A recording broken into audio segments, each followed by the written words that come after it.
Hello friends, स्वागत है आपका मेरे यूट्यूब चैनल लीगलाइजेशन सर में। सो फ्रेंड, आज के सेशन में हम बात करेंगे the transfer of property act के लेक्चर में चैप्टर 4 के बारे में। ठीक है ना। तो चैप्टर 4 में हमने सेक्शन 58 और 59 हमने कवर कर लिया है। ठीक है ना। इसके पहले वाले लेक्चर में जहाँ पे हमने देखा था बंधक क्या होता है, बंधक कितने प्रकार का होता है और बंधक और गिरवी में क्या डिफरेंस होता है। ठीक है ना। तो जो गिरवी है वो आपकी कॉन्ट्रैक्ट एक्ट में बताई गई है, सेक्शन 172 में परिभाषित है। ठीक है। तो बंधक और गिरवी में दोनों में डिफरेंस हम इसके पहले वाले लेक्चर में हम कवर कर चुके हैं। ठीक है। तो आज इस लेक्चर में हम कवर करने वाले हैं बंधककर्ता के अधिकार और दायित्व। ठीक है ना। तो बंधककर्ता कौन होता है? जो अपनी प्रॉपर्टी को किसी अन्य व्यक्ति के पास बंधक के तौर पर रखता है और उसके बिहाफ पे कुछ ऋण लेता है। ठीक है। तो उसके क्या अधिकार हैं और क्या दायित्व हैं। ठीक है। ये बताया गया आपका धारा 60 से लेकर धारा 66 तक में, जिसमें हम पढ़ने वाले हैं आज धारा 60 से लेकर 62 तक। ठीक है। इसमें जो भी प्रोविजंस हो गए उनको हम कवर करने वाले हैं। ठीक है। तो चलिए स्टार्ट करते हैं आज का सेशन। इस वीडियो को लाइक करें, हमारे चैनल को सब्सक्राइब कर बेल आइकन जरूर प्रेस करें हमारी न्यू वीडियो सबसे पहले देखने के लिए। अब यहाँ पर हम बात करें बंधककर्ता। अब कौन हुआ?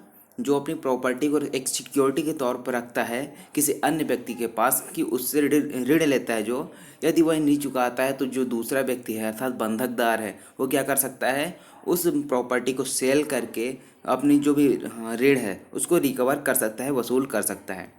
अब यहाँ पर क्या हुआ कि मान लीजिए जो बंधक करता है उसने क्या किया कि आपने जो भी ऋण लिया था उसको उस बंधकदार को पूरा पेमेंट कर देता है। ठीक है। तब यहाँ पर क्या होता है कि उसको अधिकार मिल जाता है। किसका अधिकार? मोचन का अधिकार। ये सबसे बड़ा अधिकार है बंधककर्ता का। तो बंधककर्ता का ये सबसे बड़ा अधिकार कौन सा है? मोचन का अधिकार, राइट टू रिडीम का।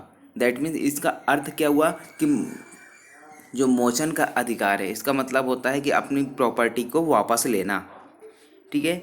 तो जब वो अब पूरा पैसा वापस कर देता है जो उसने ऋण लिए थे, मान लीजिए बंधकदार से 5,000 रुपये का ऋण लिया था। ठीक है। अब इसको पूरा पैसा उसको चुका देता है। किसको? बंधकदार को। तो वो क्या करेगा? जो भी इसको प्रॉपर्टी प्रतिभूत के रूप में अर्थात सिक्योरिटी के रूप में बंधकदार के पास रखता है उसको वापस पाने का अधिकार क्या कहलाता है? मोचन का अधिकार कहलाता है, राइट टू रिडीम कहलाता है। यह आपका धारा 60 में बताया गया है। ठीक है। तो चलिए देखते हैं धारा 60 क्या कहती है। मोचन करने का बंधककर्ता का अधिकार। ठीक है ना। मोचन का अधिकार क्या होगा हमने पढ़ लिया। तो मूलधन के शोध्य हो जाने के पश्चात अर्थात जो मूलधन है जब उसकी ड्यू डेट आ जाती है, ठीक है ना। मान लीजिए जो बंधक किया गया था वो 5 तारीख के लिए किया गया था। ठीक है ना, 5 मई के लिए। अब मान लीजिए जो 5 मई अब आ गई और उसने पूरा पेमेंट भी कर दिया, जो भी मूलधन थी वो सारी चीज़ दे दी। तो वहाँ पर जब बंधक करता है, ठीक है ना, जिसने अपनी प्रॉपर्टी रखी है, तो किसी भी समय क्या कर सकता है? बंधककर्ता का बंधक धन को उपयुक्त समय और स्थान में देने या निविदा करने पर, ठीक है ना। तो जो स्थान डिसाइड किया गया है कि जिस स्थान पर पैसे देने हैं, ठीक है, जब ड्यू डेट आ जाती है उसके बाद, ठीक है, तो जब वह पैसे कहाँ पर देने हैं, किस समय पर देने हैं, किस स्थान में देने हैं, तो वो सारी चीज़ें करने के बाद तो यह अधिकार होता है बंधककर्ता का कि बंधकदार से अपेक्षा करे। अब यहाँ पे बंधकदार से क्या अपेक्षा कर सकता है बंधककर्ता? अब यहाँ पे कुछ पॉइंट वाइज बताए गए हैं कि फर्स्ट नंबर है कि बंधककर्ता को बंधक विलेख और बंधक संपत्ति से संबंधित ऐसी सभी दस्तावेजों का परिधान करे जो बंधकदार के कब्जे में या शक्ति में हो। अब मान लीजिए जैसे ए ने क्या किया था, अपनी प्रॉपर्टी बी के पास बंधक के तौर पर रखा था और इससे 5,000 रुपये उधार लिए थे। किसने? ए ने। अब यहाँ पर जो बंधक करता है, ठीक है ना, इसने क्या कर दिया? जो भी ड्यू डेट थी उस पर क्या किया? इसने 5,000 रुपये उसको वापस कर दिए। अब यहाँ पे जो ए है अर्थात बंधक करता है बी से अर्थात बंधकदार से क्या यहाँ अपेक्षा करेगा कि इसके पास जो भी इसके प्रॉपर्टी के कागज वगैरह हैं, ठीक है ना, जो भी इन्होंने डीड तैयार की हो वो सारी चीज़ें बंधक से रिलेटेड जो भी कागजात हैं वो क्या करें? बी जो है ए को वापस करे। ठीक है ना। तो ये क्या कर सकता है? बंधक करता है, इसे बंधकदार से अपेक्षा कर सकता है कि जो भी बंधकदार के कब्जे में कागजात हैं, जो भी डॉक्यूमेंट्स हैं, वो क्या करे? वापस करे। ये पहला पॉइंट हो गया। अब दूसरा पॉइंट है कि जहाँ की बंधकदार बंधक संपत्ति पर कब्जा रखता है वहाँ बंधककर्ता को उस पर कब्जा बर्दत करे। ठीक है। तो यहाँ जैसे सादा बंधक था उसमें तो कब्जा वहाँ पे नहीं दिया जाता है, ठीक है ना। तो अब मान लीजिए जो उसके अलावा जो बंधक है, सादा बंधक के अलावा वहाँ पे क्या कर दिया जाता है, जैसे ए ने बंधक किया, अब यहाँ पे बी को क्या करेगा, अपनी प्रॉपर्टी का कब्जा दे देता है। तब यहाँ पे क्या जो ए है बंधक करता है वो बी से क्या कहेगा कि भाई आप मेरी प्रॉपर्टी को क्या करें, जो भी कब्जा है उसको मुझे वापस कर दें। क्यों? क्योंकि इसने जो भी पैसे लिए थे वो सारी जो भी पैसे हैं इसको चुका दिया है।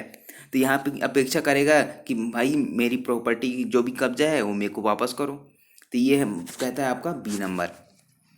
उसके बाद सी नंबर क्या कहता है कि बंधककर्ता के खर्च पर या तो बंधक संपत्ति उसको या ऐसे व्यक्ति को जिसे वह निर्देशित करे प्रति अंतरित करे, और जहाँ तक कि बंधक रजिस्ट्री लिखत द्वारा किया गया है रजिस्ट्रीकृत कराए। अब यहाँ पे जो बंधक करता है, ठीक है ना, वो ऐसी अपेक्षा कर सकता है कि उस पर जो भी खर्चे वगैरह हों तो वो सारी चीज़ें देने के बाद किसको, बंधकदार को। जैसे ए ने क्या किया है, बंधक किया है, तो ए क्या करेगा, अपेक्षा करेगा कि मुझे वो सारी जो भी प्रॉपर्टी है वो उसका कब्जा दिया जाए, ठीक है ना, पैदत किया जाए और डॉक्यूमेंट्स दिया जाए। या फिर ए डायरेक्शन दे सकता है कि जो सी नाम का व्यक्ति है उसको यह प्रॉपर्टी अंतरित कर दिया जाए, ठीक है। और यदि जो बंधक किया गया था वो रजिस्ट्री के लिखत द्वारा किया गया था तो वापस बंधकदार क्या कराए, उस प्रॉपर्टी को रजिस्ट्रीकृत कराए, ठीक है। तो यहाँ पर जो बंधक करता है वो डायरेक्शन भी दे सकता है किसी अन्य व्यक्ति को जो प्रॉपर्टी है उसको ट्रांसफ़र कर दी जाए। तो यहाँ पर बंधकदार क्या करेगा, जो अन्य व्यक्ति इसको डायरेक्शन दिया जा रहा है बंधककर्ता के द्वारा उसको ट्रांसफ़र कर दी जाएगी। और यदि रजिस्ट्री के लिखत द्वारा किया गया है तो यहाँ पर रजिस्ट्रीकृत करवाया जाएगा, ठीक है ना। उसके बाद यहाँ पे एक प्रोवाइजो है कि परंतु यह तब जबकि इस धारा द्वारा प्रदत्त अधिकार पक्षकारों के कार्य द्वारा, ठीक है। अब यहाँ पे पक्षकारों के कार्य द्वारा का मतलब क्या है कि ए ने जैसे बंधक किया था अपनी प्रॉपर्टी बी के पास, तो ए ने क्या किया है, अपनी प्रॉपर्टी इसके पास कब्जा दे दिया इसको बी को, तो बी ने क्या किया, इसको ऋण दिया, ठीक है ना, इसका कार्य हो गया। अब यहाँ पे इसका कार्य क्या है कि इसकी जो भी ऋण लिया है इसको चुकाए। तो ये हो गया पक्षकारों का कार्य, मतलब दोनों का कार्य पूर्ण होना चाहिए। इसका पैसा वापस किया जाना चाहिए, इसने इसका क्या कि जो भी प्रॉपर्टी है जिसको वापस देना होगा। तो ये सारी चीज़ें होने के बाद ये क्या हो गया, पक्षकारों के कार्य द्वारा या फिर न्यायालय की डिक्री द्वारा। अर्थात यदि न्यायालय डिक्री देता है, ऐसा डिक्री पारित करता है कि जो भी प्रॉपर्टी है उसका कब्जा वापस किया जाए किसको, बंधककर्ता को, तब वहाँ पर किया जाएगा ऐसी सारी चीज़ें, ठीक है ना। तो यहाँ पे प्रदत्त अधिकार तभी यहाँ पे काम आएगा जब पक्षकारों के कार्य द्वारा वो सारी चीज़ें हो चुकी हों, ठीक है ना, या फिर न्यायालय की डिक्री द्वारा ऐसा आदेश किया गया है कि बंधक संपत्ति को वापस किया जाए, मोचित किया जाए, ठीक है। तो यहाँ पर उसका क्या किया जाएगा, मोचन का अधिकार काम आएगा किसके, बंधककर्ता का, ठीक है। अब उसके बाद नेक्स्ट क्या है कि इस धारा द्वारा प्रदत्त अधिकार मोचन का अधिकार कहलाता है और उसे प्रवर्तित कराने का वाद मोचन का वाद कहलाता है। मान लीजिए ए ने क्या किया था, अपनी प्रॉपर्टी रखी थी बी के पास। अब यहाँ पर ए क्या कर रहा है, अपनी प्रॉपर्टी वापस मांग रहा है, तो ये क्या कहलाएगा, इसका अधिकार है, मोचन का अधिकार, ठीक है। और यहाँ पर जो भी यदि मान लीजिए बी है उसकी प्रॉपर्टी वापस नहीं कर रहा है तो ए क्या करेगा, मोचन के लिए इसके वाद दाखिल करेगा कोर्ट में इसके खिलाफ, बी के खिलाफ। तब यहाँ पर जो वाद दाखिल किया जाता है वो क्या कहलाएगा, मोचन का वाद कहलाता है। इस धारा की कोई बात ऐसे उपबंध को अविधिमान्य कर देने वाली न समझी जाएगी जिसका यह प्रभाव है कि यदि वह ऐसे समय निकल जाने दिया गया है जो मूलधन के संदाय के लिए नियत है। अब मान लीजिए जो भी ड्यू डेट आ गई, अब ड्यू डेट भी निकल गई, ठीक है ना, जब पैसे चुकाने थे उसकी ड्यू डेट निकल गई, तो फिर भी यहाँ पर उसका मोचन का अधिकार बना रहेगा, ठीक है ना। कहते हैं ना कि once a mortgage always a mortgage, ठीक है ना। एक बार जो संपत्ति बंधक कर दी जाती है तो वो संपत्ति हमेशा बंधक ही रहती है, उसको सेल नहीं किया जा सकता, इसमें मोचन का अधिकार हमेशा ही बना रहता है, ठीक है। तो ये कहता है आपका सेक्शन 60, ठीक है। तो मोचन का अधिकार आपसे कोई नहीं छीन सकता। यदि आपने कोई किसी संपत्ति को बंधक किया है तो आपका अधिकार हमेशा बना रहेगा कि उस प्रॉपर्टी को आप वापस ले सकें, ठीक है। तो यहाँ पर आप क्या कर सकते हैं, जो बात दाखिल किया जाता है मोचन के लिए वो 30 साल के अंदर कभी भी दाखिल किया जा सकता है, ठीक है। 30 साल के अंदर कभी भी दाखिल किया जा सकता है। तो 30 साल बहुत समय होता है, तो 30 साल के अंदर आपको प्रॉपर्टी वापस मिल सकती है। तो ये लिमिटेशन होगी। यदि 30 साल बीत गया है, ठीक है, लिमिटेशन क्रॉस कर गया तब यहाँ पर आपका अधिकार नहीं रहेगा, ठीक है। लिमिटेशन खत्म नहीं होनी चाहिए। उसके बाद ये रहा आपका बंधक कर्ता के सबसे बड़ा जो अधिकार होता है, मोचन का अधिकार, राइट टू रिडीम, ये हो गया। उसके बाद एक और अधिकार यहाँ पे बात करें जो धारा 60 का कहती है, वो क्या कहती है कि बंधक कर्ता को प्रति अंतरण करने के बजाय किसी तृतीय पक्षकार को अंतरण करने की बाध्यता। यहाँ पे अब ऑब्लिगेशन की बात कर रहा है, ठीक है ना। जो ऑब्लिगेशन किस पे होगा, बंधकदार पे, ठीक है ना। बाध्यता किस पे होगी, बंधकदार पे होगी। और किसकी वजह से होगी, बंधककर्ता की वजह से। तो यहाँ बंधककर्ता क्या कहता है कि जहाँ की बंधककर्ता मोचन के लिए हकदार है, ठीक है ना। जो बंधक करता है यदि उसको अधिकार मिल गया है मोचन कराने का, उस प्रॉपर्टी को वापस पाने का, तो वहाँ पर उन किन्हीं भी शर्तों पर जिनकी पूर्ति पर वह प्रति अंतरण कराने की अपेक्षा करने का हकदार है, ठीक है। तो यहाँ पर क्या है कि बंधकदार से अपेक्षा कर सकेगा कि वह संपत्ति को प्रति अंतरित करने के बजाय, अर्थात उसमें जो भी इसे ए ने क्या किया था, अब बी के पास अपनी प्रॉपर्टी बंधक के तौर पर रखी थी, तो ए क्या कर सकता है, यहाँ इससे अपेक्षा कर सकता है यदि ये अधिकार इसके पास आ गया है मोचन कराने का उस प्रॉपर्टी को, ठीक है। तो ए क्या कहेगा, भाई मुझे एक काम करना कि जो प्रॉपर्टी है वो मुझे ट्रांसफ़र मत करना, ठीक है ना, प्रति अंतरण मत करना। लेकिन यहाँ पे क्या इसने डायरेक्शन दे दी है कि जो तीसरा व्यक्ति है, जैसे सी नाम का व्यक्ति है, इसको ट्रांसफ़र कर दो। तो यहाँ पे जो बी है वो बाध्य रहेगा इसको ट्रांसफ़र करने के लिए। ट्रांसफ़र तो इसको भी करना, चाहे इसको करे चाहे इसको करे। तो यहाँ पे बी किसको करेगा, अब सी को ट्रांसफ़र करेगा। तो यहाँ पे क्या है कि ए के डायरेक्शन पे सी को ट्रांसफ़र होना, ठीक है। तो ये तृतीय पक्षकार को भी ट्रांसफ़र हो सकता है। तो ये कहता है आपका 60 का। अब यहाँ पे नेक्स्ट हेडिंग है आपकी धारा 60 खा, ठीक है। सेक्शन ये क्या कौन सा है, 60B। तो दस्तावेजों के निरीक्षण और पेश कराने का अधिकार। अब यहाँ पर क्या हुआ कि जो बंधक करता है, ठीक है ना, जो बंधक करता है वो जब मोचन का समय उसका आ जाता है, मोचन करने का अधिकार हो जाता है वो, ठीक है ना, हकदार हो जाता है मोचन कराने का, तो वह जो बंधकदार है जिसके अभिरक्षा में या शक्ति में जो डॉक्यूमेंट्स रखे गए हैं, ठीक है, जो बंधक से रिलेटेड जो भी डीड तैयार की गई और प्रॉपर्टी के जो भी डॉक्यूमेंट्स हैं उसकी जो प्रतियाँ वगैरह है वो सब किसके पास है, बंधकदार के पास।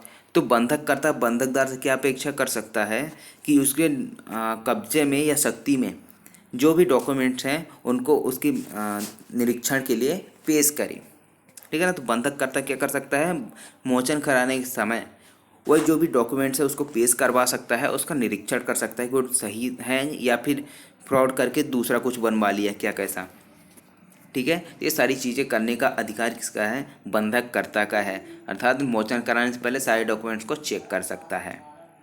और यहाँ पे बाउंड कौन होगा, बंधकदार बाउंड होगा कि उस जो भी इसके कब्जे में कागजात हैं वो सारी चीज़ें क्या करे, पेश करे, किसकी प्रार्थना पर, बंधक कर्ता के प्रार्थना पर। और जो भी खर्च होगा वो बंधक कर्ता देगा, ठीक है। जो भी डॉक्यूमेंट्स वगैरह लाने ले जाने के सारे खर्चे कौन देगा, ये बंधक करता देगा। उसके खर्चे और प्रार्थना पर जो बंधकदार है वो क्या करेगा, दस्तावेज पेश करेगा। उसके बाद सेक्शन 61 क्या बात करता है, पृथकता या साथ साथ मोचन कराने का अधिकार। अब यहाँ पर क्या है, अब यहाँ पर क्या होता है, जैसे ए नाम का व्यक्ति है, इसके 3 प्रॉपर्टी थी और तीनों प्रॉपर्टी को कहाँ, बी के पास बंधक रख देता है, उसके बिहाफ पे ऋण ले लेता है। अब यहाँ पे क्या होगा, जब ड्यू डेट आती है तो एक क्या कर सकता है, किसी एक मान लीजिए एक प्रॉपर्टी का उसने क्या किया है, कब्जा वापस ले सकता है, ठीक है ना, मोचन करा सकता है, उसके जो भी पैसे हैं उसको दे करके, ठीक है। अब मान लीजिए दूसरी प्रॉपर्टी है उसको भी जब ड्यू डेट आएगी उसके बाद क्या कर सकता है, या फिर उसके पहले ही पैसे देकर वापस ले सकता है, ठीक है, मोचन करा सकता है। मतलब कि यदि एक से अधिक प्रॉपर्टी बंधक के तौर पर रखी गई है तो उसको अलग अलग या फिर एक साथ मोचन कराने का अधिकार होगा किसको, बंधककर्ता को। अर्थात एक प्रॉपर्टी पहले छुड़ा ले, उसके दूसरी प्रॉपर्टी छुड़ा ले, ठीक है, मोचन करा ले, मोचित करा ले। तो यहाँ पर क्या हो सकता है कि ये अलग अलग उसको क्या करे, उस प्रॉपर्टी को या अपने पास मोचित करा सकता है, या फिर साथ साथ ही एक साथ क्या कर सकता है, सारे पैसे दे करके अपनी प्रॉपर्टी को वापस ले सकता है। तो यहाँ पे सेक्शन 61 यही कहता है कि यदि साथ साथ करना चाहता है मोचित, उस प्रॉपर्टी को साथ साथ कर सकता है, या फिर अलग अलग करना चाहता है तो वहाँ पर अलग अलग भी किया जा सकता है। बस इतने इसमें इतना ही बताया गया। उसके बाद सेक्शन 62। अब यहाँ पे क्या है, ये भोग बंधक हमने पढ़ा था, ठीक है ना, इसके पहले वाले प्रॉपर्टी एक्ट के लेक्चर में भोग बंधक क्या होता है, ठीक है। तो यहाँ पर यदि क्या है कि जब भोग बंधक किया गया है तो उस सिचुएशन में क्या स्थिति होगी, जब मोचन कराने का अधिकार बंधककर्ता के पास हो जाता है तो यहाँ पे जो भोग बंधक होता है उसमें कोई टाइम लिमिट नहीं होती है कि कितने साल के लिए रखना है बंधक, ठीक है ना। जब तक बंधकदार को जो भी पैसा उसने दिया है वो सारी चीज़ वो वसूल नहीं होता है बंधकदार से, तब तक वो क्या कर सकता है, उस प्रॉपर्टी को होल्ड करके रख सकता है। तो ये हो गया आपका भोग बंधक। तो इसमें क्या है, कब्जा प्रत्युद्धरण करने का भोग बंधककर्ता के अधिकार, ठीक है ना। प्रत्युद्धरण का मतलब क्या है कि कब्जा को वापस लेने का, रिकवर करने का बंधककर्ता का अधिकार। किस सिचुएशन में, भोग बंधक के सिचुएशन में। तो भोग बंधक की दशा में बंधककर्ता का यह अधिकार होगा कि वह बंधक विलेख और बंधक संपत्ति संबंधी सभी दस्तावेजें के सहित जो बंधककर्ता के कब्जे में हो, शक्ति में हो, उस संपत्ति के कब्जे का प्रत्युद्धरण कर ले, ठीक है ना। तो यहाँ पर जो भी डॉक्यूमेंट्स वगैरह होंगे बंधकदार के कब्जे में होंगे या फिर संपत्ति जो उसके कब्जे में है उसको वापस पाने का अधिकार किसका होगा, बंधककर्ता को होगा, अर्थात उसको मोचित करवा सकता है। लेकिन यहाँ पे कुछ बताए गए हैं सिचुएशन, किन परिस्थितियों में, कि जहाँ की बंधकदार संपत्ति के भाटकों और लाभों के बंधक का भुगतान स्वयं कर लेने के लिए प्राधिकृत है, वहाँ तब जब ऐसे धन का भुगतान हो गया हो, ठीक है ना। अर्थात जैसे ए ने क्या किया था, अपनी प्रॉपर्टी, अर्थात इसकी प्रॉपर्टी क्या थी, एक बिल्डिंग बनी हुई थी जिसमें बहुत सारे किराएदार रहते थे। तो बी के पास क्या करता है, अपनी बिल्डिंग को बंधक कर देता है, ठीक है। तो बी को क्या कहता है कि इसमें जो भी रेंट आएंगे, ठीक है, जो भी लाभ होगा वो सारी चीज़ आप कब तक होल्ड कर सकते हो, कब तक ले सकते हो, जब तक आपका जो ऋण लिया है ए ने वो कंप्लीट नहीं हो जाता, ठीक है ना, वो पूरी तरह से संदाय नहीं हो जाता है, तो आप इस प्रॉपर्टी का कब्जा अपने पास रख सकते हैं, ठीक है ना। और इसमें जो भी रेंट वगैरह होंगे वो आप क्या करेंगे, ले सकते हैं। तो जब तक पूरा भुगतान नहीं हो गया है तब तक उस प्रॉपर्टी का कब्जा किसके पास रहेगा, बी के पास, तब तक ये उसको मोचित नहीं करा सकता, अपने पास वापस नहीं ले सकता है उसका कब्जा। तो यहाँ पर क्या है, इसका दायित्व है कि जब तक ये प्रॉपर्टी से इसका पूरा रेंट नहीं ले लेता था, कि जो भी इसने ऋण लिया है पूरा तरह संदाय नहीं हो जाता, तब तक इसके दायित्व है कि इसका कब्जा वापस ना ले, ठीक है ना। तो ये है आपका ए नंबर। और उसके बाद दूसरा कि जहाँ के बंधकदार ऐसे भाटकों और लाभों से या उनके किसी भाग से बंधक धन के केवल किसी भाग का भुगतान स्वयं भुगतान कर लेने के लिए प्राधिकृत हैं, वहाँ उस भाग का भुगतान हो गया हो और शेष भाग बंधककर्ता द्वारा बंधकदारों को दे दिया गया हो, यह न्यायालय में निक्षिप्त कर दे। अब यहाँ पर मान लीजिए क्या हुआ, जो बंधक करता है और बंधकदार दोनों के बीच में कॉन्ट्रैक्ट हो गया, ठीक है, जैसे ए है और बी, इन दोनों के बीच में कॉन्ट्रैक्ट हो गया कि जो भोग बंधक है, ठीक है ना, उसमें से जो भी इसने ऋण लिया था उसका आधा भाग क्या करेगा, बी उस प्रॉपर्टी के जो भी रेंट है, लाभ है, उससे वसूल करेगा, ठीक है। और बाकी जो बचे भाग हैं उस ए ने क्या कर दिया है, इसको वापस कर दिया है और या फिर न्यायालय में जमा कर दिया है। यदि न्यायालय में केस चल रहा है तो न्यायालय में इसने जमा कर दिया है, तो एक क्या कर सकता है, उस प्रॉपर्टी को अपने पास वापस ले सकता है, ठीक है ना। तो यहाँ पर क्या है कि यदि आधे भाग इसने क्या किया, रेंट से लिया है और आधा भाग इसने क्या कर दिया है, बी को वापस कर दिया है, ठीक है ना, बंधककर्ता ने दे दिया है। तो यहाँ पर क्या होगा कि ए अपनी प्रॉपर्टी वापस ले सकता है। तो ये बताता है आपका दूसरा नंबर पॉइंट। तो आई होप आपको ये समझ में आया होगा, ठीक है ना। तो यदि आपको समझ में आया तो लाइक करें, शेयर करें अपने दोस्तों के साथ, और यदि आप मेरे चैनल पर नए हैं तो सब्सक्राइब करके बेल आइकन प्रेस कर लें ताकि आने वाली वीडियोज़ की नोटिफिकेशन आपको मिलती रहे। Thank you so much for watching legalisation sir.